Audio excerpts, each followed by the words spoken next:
La Sala Superior del Tribunal Electoral del Poder Judicial de la Federación dice que debe sancionar, que la Secretaría de Gobernación debe sancionar al arzobispo primado de México, Carlos Aguiar, al cardenal emérito Juan Sandoval Íñiguez, que fue arzobispo de Guadalajara, y al párroco Mario Ángel Flores Ramos, tras acreditar proselitismo prohibido en las pasadas elecciones, con lo que violaron el principio de separación Iglesia-Estado. Ahora le aprecio a Monseñor Ramón Castro, secretario general de la SEM, que es el colegiado, la Conferencia del Episcopado Mexicano, que agrupa a todos los obispos de México. Monseñor Castro, gracias por contestarme. Buenas tardes.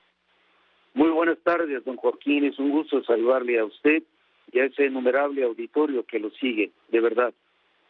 No, pues el gusto es mío que esté aquí, Monseñor. Y dígame, ¿tiene alguna reacción de la Conferencia del Episcopado a esta sanción que confirma el Tribunal Electoral? Pues contra nada menos que contra el cardenal Aguiar Retes, el cardenal Juan Sandoval y el sacerdote, el párroco, sí, Flores Ramos. Así es, y faltaría un cuarto todavía, que es el padre de los Monteros, un legionario de Cristo. Eran 5 originalmente, y a Monseñor Pedro Pablo, obispo de Cancún, Chetumal, a él sí el fallo fue favorable a él. En cambio, esos otros 4, pues la resolución fue que deben ser sancionados. Entonces sí, la conferencia episcopal y su servidor, pues hemos manifestado una inconformidad.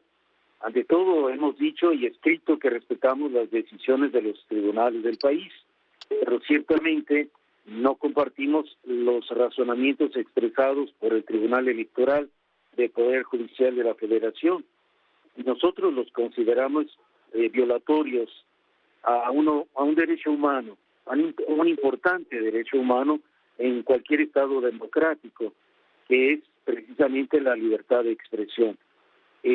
Sentimos que somos ciudadanos y sentimos que de ninguna manera hemos violado el principio de separación entre Iglesia y Estado, y de ahí que manifestemos esta inconformidad. Bueno, pero esta inconformidad, con todo respeto, Monseñor Castro, ¿cómo opera? ¿Para qué sirve? Al menos para manifestar algo que consideramos una injusticia y algo que viene a violar precisamente este derecho fundamental de todo ciudadano mexicano en este país, que es la libertad de expresión.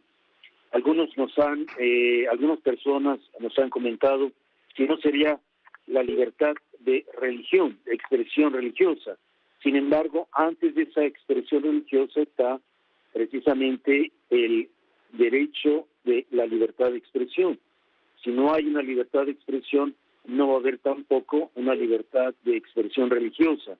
Entonces, a eso nos referimos, sobre todo que esto puede venir a ofrecer una jurisprudencia que será mucho más fácil en el futuro, sobre todo en el tiempo que se le avecina, pues de alguna manera dañar este derecho de los ciudadanos y también de aquellos que somos pastores.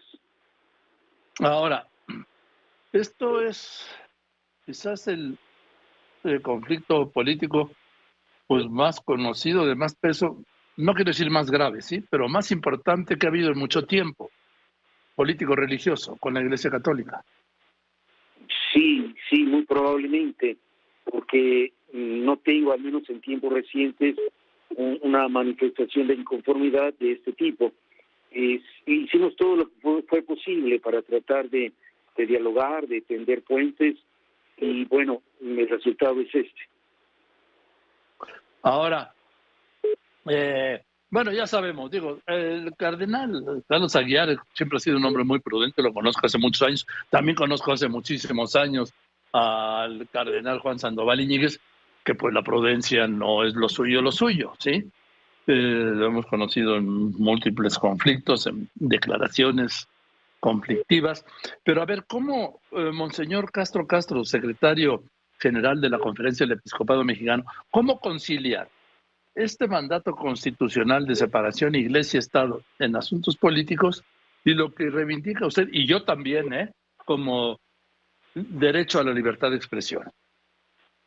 Mire, nosotros consideramos que no hubo ninguna violación a ese principio de separación porque en ningún momento se invitó a la población a votar por un cierto partido o un cierto candidato. Fueron expresiones personales de la situación social de México, que todos sabemos no es precisamente una primavera.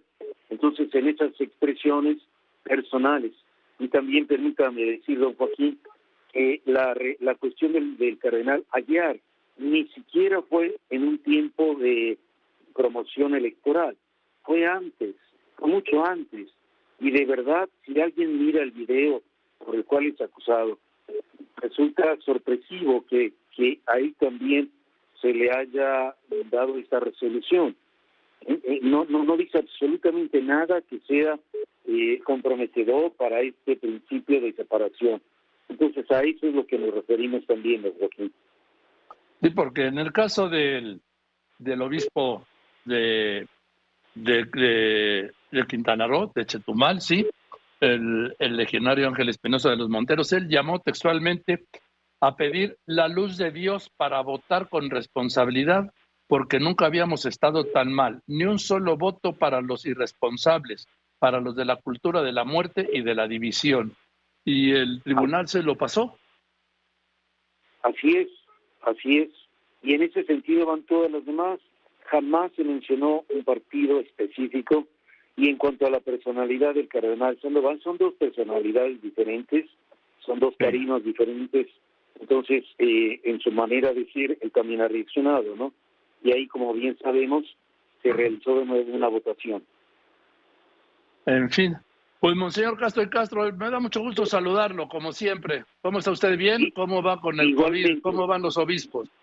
Bendito Dios, bien. Tenemos algunos obispos ciertamente contagiados de COVID. Han muerto 6 o 7 obispos y de momento, por gracia de Dios, estamos saliendo. Entre ellas las buenas noticias que don Onésimo Cepeda ya no está entubado y eso es un signo muy, muy importante. Gracias a Dios. En fin, pues le mando un abrazo, Monseñor, y espero verlo pronto. Que esté muy bien. Igualmente, Gracias. don Joaquín. Muchísimas gracias. Qué amable.